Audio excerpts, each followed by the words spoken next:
Karakter ni Baby Giant na si Owen sa Batang Quiapo na maalam na. Nitong Biyernes September 26 sa naging episode ng hit primetime series na Batang Quiapo ay maraming ang mga netizens at manunood ang labis na nalungkot at ang iilan pa ay naiyak nang namaalam na ang karakter ni Baby Giant na si Owen. Talagang napamahal na din kasi sa marami ang karakter ni Baby Giant na isa sa mga OG character ng Batang Quiapo. Bukod doon ay isa din si Owen sa mga nagbigay kulay at kakaibang saya sa teleserye sa kanyang natatangi at hindi matatawarang pagganap.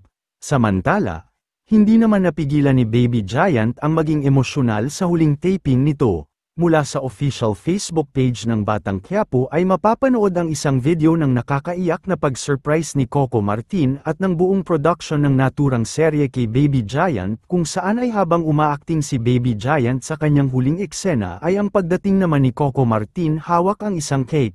Dito ay hindi na nga napigilan ni Baby Giant ang maiyak at maging emosyonal dahil talagang mamimiss niya ang buong teleserye. Narito panuurin natin ang mga bidyong na ibahagi.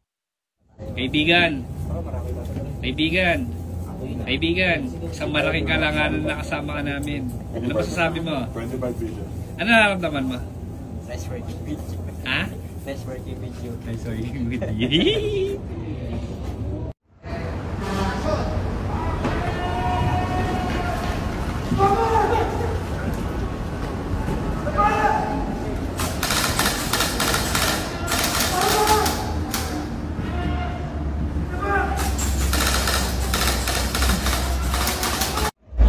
Kumusta ka na rin? Kumusta?